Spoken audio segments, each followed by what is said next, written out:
Rose calling. General wants to see you. There is only one thing harder than winning a war. Keeping the peace. For the past 5 years, we coexisted peacefully. Until now. If we don't find a solution, 3 billion will die. However, we crack their navigation. We're embarking on the first mission to their world. You've been blessed with the ability to interact with alien tech. And I want you to join us. Give them a taste of their own medicine. That's it? Oh, so you have half a plan. Yeah, Bess. Ladies and gentlemen, welcome to Cobalt 1. Anything moves. Learn it. Got movement, north wall, 2 signatures.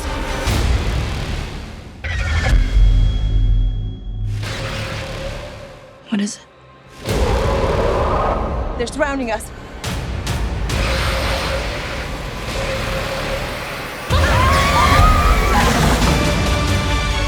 We face extermination. We'll have to push beyond our limits. I know what's at stake. And I'm not afraid to die for it. I have to finish this myself.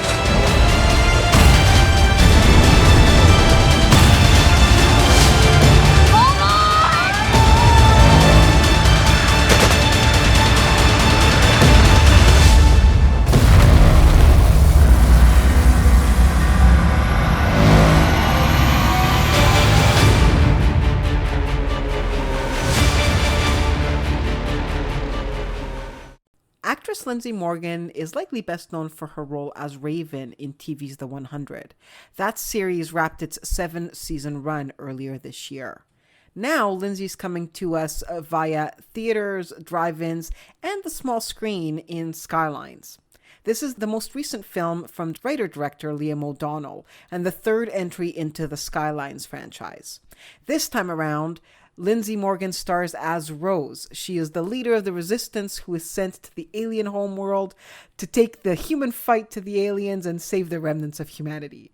It is as ludicrous as it sounds. It's action-packed, there's lots of kickboxing and martial arts, and it's just a really fun romp and kind of the mindless entertainment that we all need some days. I was really, really excited to have the opportunity to speak with Lindsey earlier this week, and we talked a little bit about how she came to this role, but also about some of the earlier parts of her career and how they prepared her for the actress that she is today and what she has planned next. Here's my conversation with Lindsey Morgan. I kind of wanted to start, I wanted to turn back the clock a little bit because I wanted to learn more about how you wanted to be an actress to begin with. Like, what was it that sparked that for you? We're going way back, huh? Yeah, way back. Wow, I haven't been asked this question in a decade, I think. Okay, you know what? It was interesting. I was 18.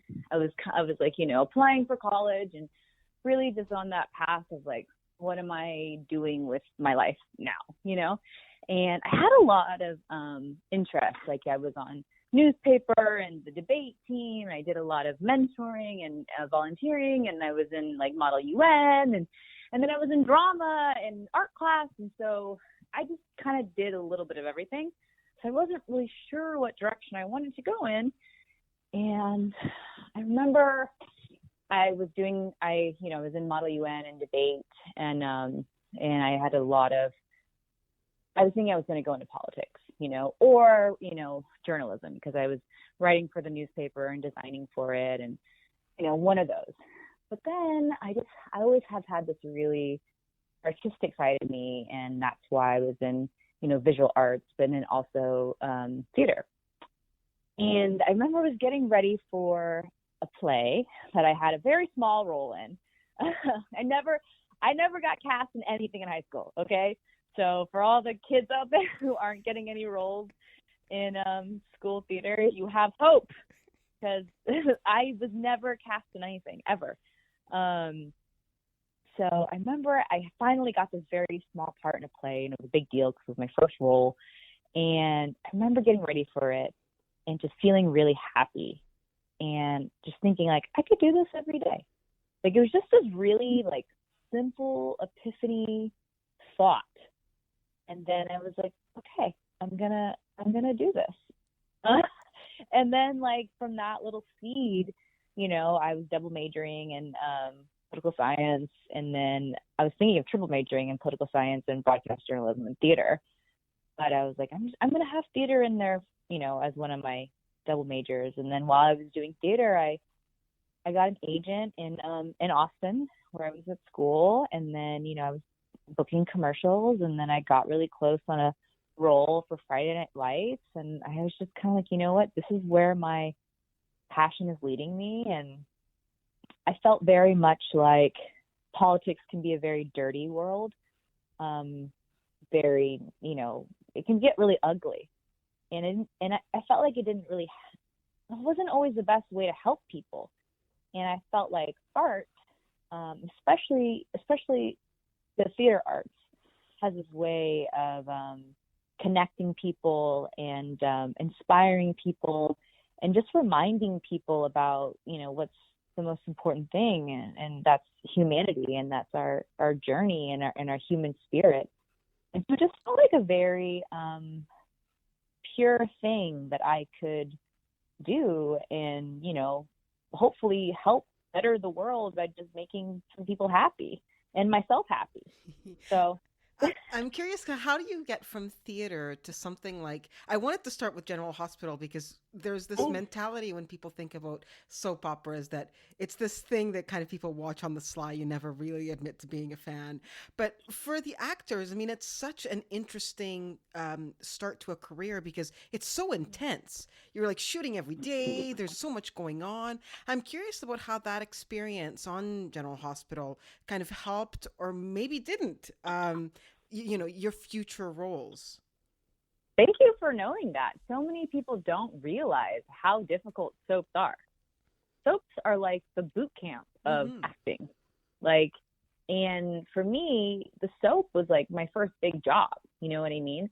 And, you know, I was really green at it. I got this new wonderful manager who's still my manager today, Tim Taylor.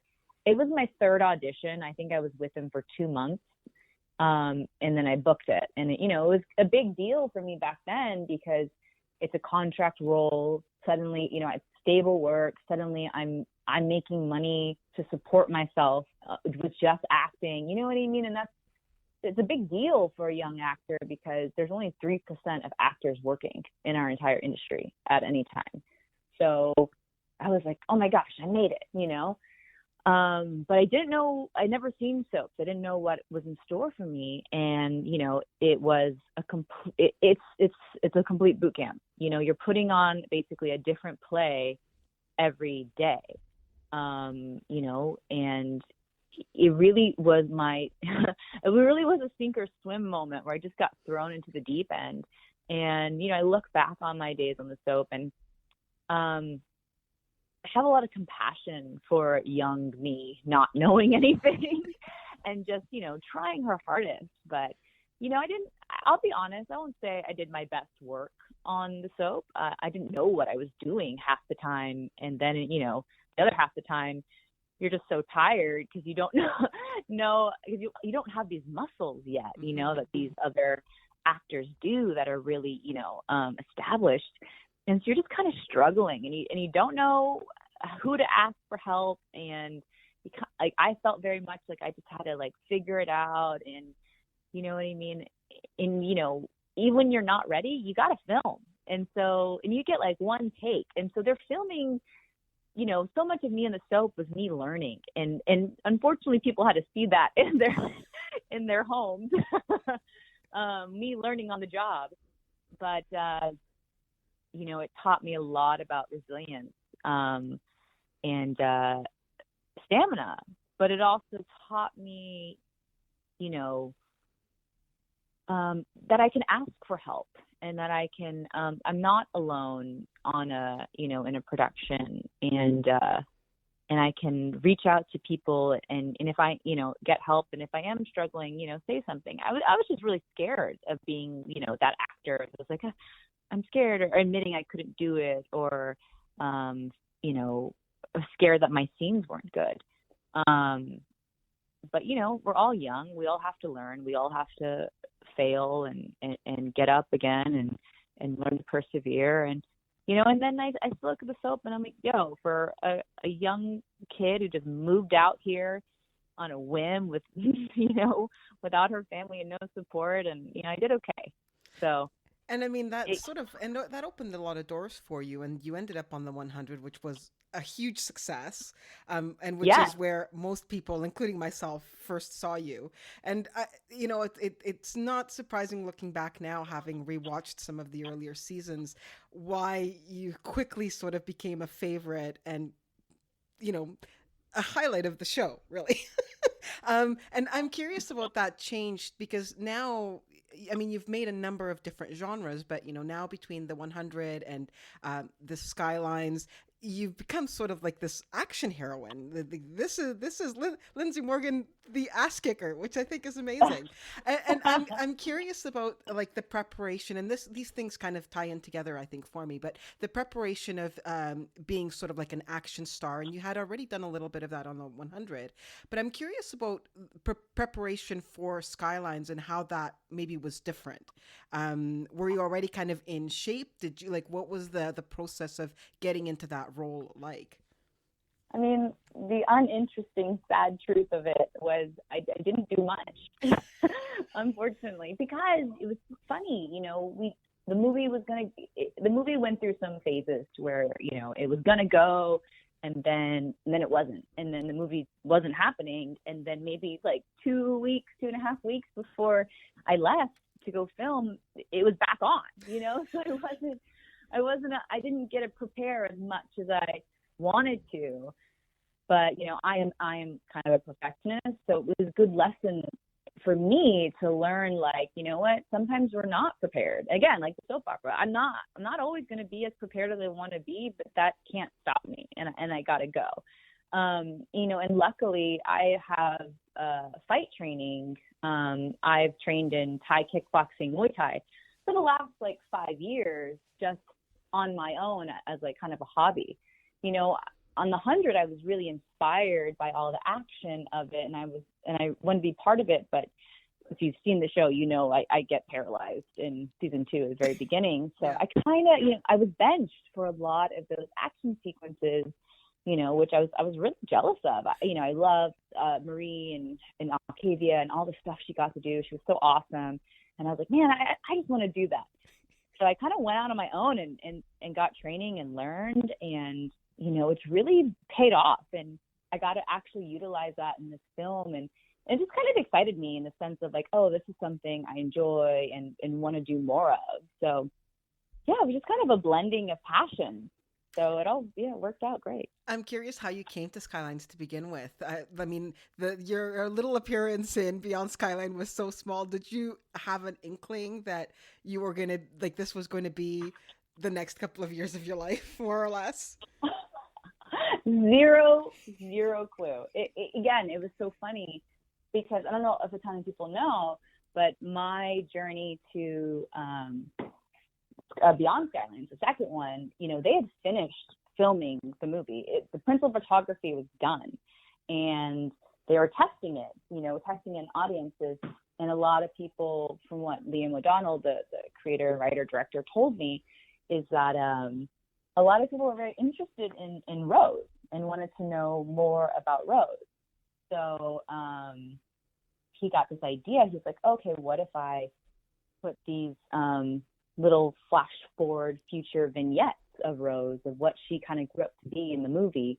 So that's when he knew my work from the 100, and I happened to look like that little girl, and, you know, they called me and offered me the role, and I shot for, you know, one day and then left and didn't think anything of it. And then maybe, you know, 8 months later, Liam emails me again and is like, hey, can you meet for coffee? I have a script for you.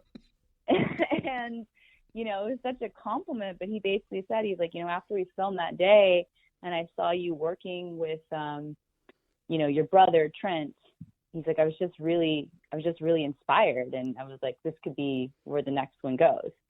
So I thought that was, that's how it happened. Just again, like kind of a happy accident.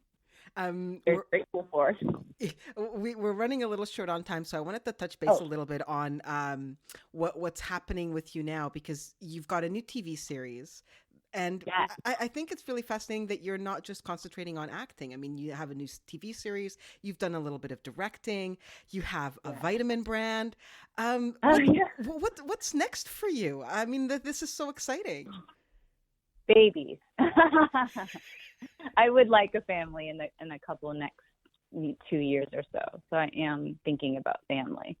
But my aspirations as far as, I want to continue directing, and I want to obviously keep acting, and I have a couple writing ideas that I want to develop. I'm a terrible writer, so that scares me, but I'm also, anything that scares me, I kind of have to make myself do.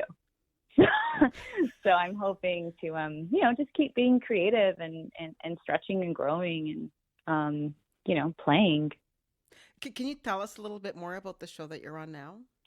Sure. I'm on, so the show is called Walker. It's the reboot of Walker, Texas Ranger. I don't know if you remember the show from the 80s with Chuck Norris. For sure. Come on, it's Chuck.